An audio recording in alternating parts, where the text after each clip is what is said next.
Annie Betty's kitchen. So on today's menu is Annie Betty's fish pie. I prefer tuna in my pies. I like fish, I like seafood, but with my pie I prefer tuna. It's not too seafoody, if you know what I mean. Fishy smell, you don't get that with tuna.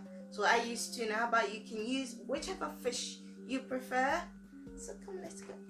So I've got about 2 tablespoons of rapeseed oil, and I'm going to saute my onions. I love onions.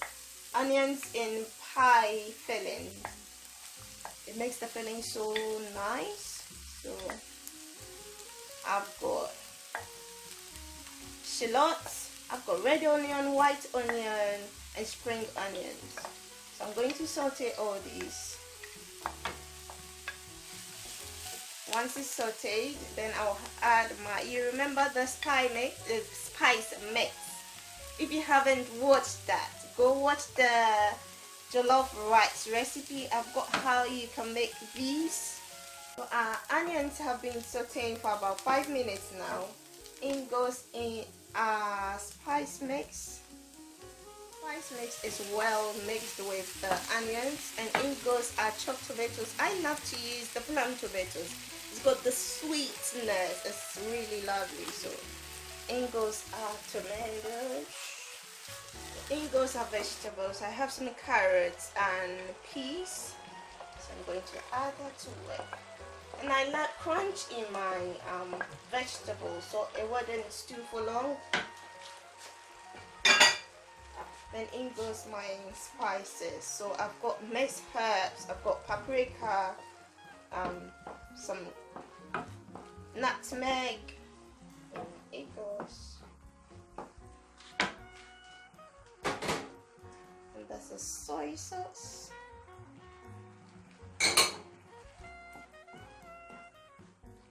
So we'll let this stew for about 5 minutes.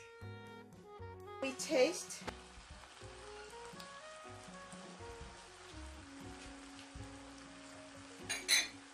Okay, it needs a bit of salt, so we'll correct it with our salt. Give it another taste to see if the salt was okay.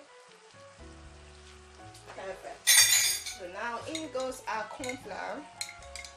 About 2 teaspoons of corn flour mixed with water. This thickens it and gives it the sweet taste. Corn flour is really good for sauces. And that's it, our sauce is ready. So this is the dough that I prepared previously. Remember I said your dough should, if you watch the recipe for the pie dough, you remember I said your dough should rest at least for an hour, but best if it's overnight. So this has been resting overnight. And now I'm going to I separate the egg yolk and the egg white. So that's my egg yolk with my pastry brush, and now this the egg white. So you have to flour your working surface so that when you roll the dough it doesn't stick. And I prefer this roller. It rolls back and forth, so you don't have to apply so much force on it.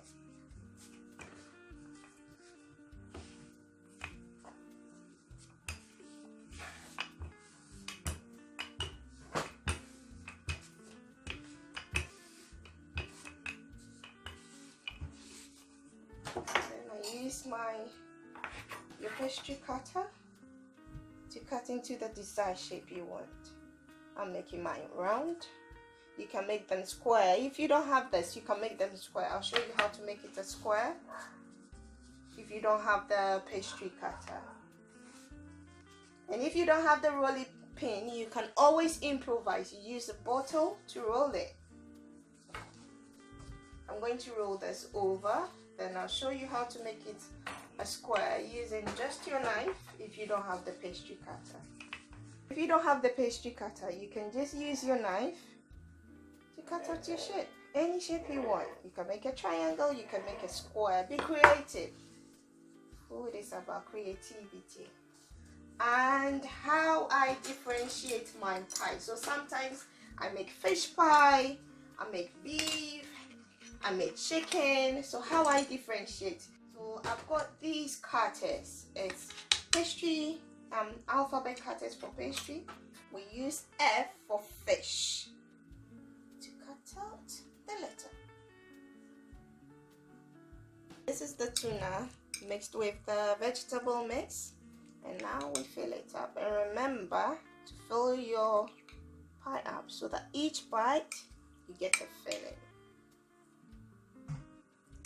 So now we've put the alphabets to indicate this is a fish pie, and you egg wash with our egg yolk. It's ready to go in the oven to be baked for 15 to 20 minutes. There you have it, our fish pie. It's ready. Look at the goodness. Try it and let me know what you think. Shalom.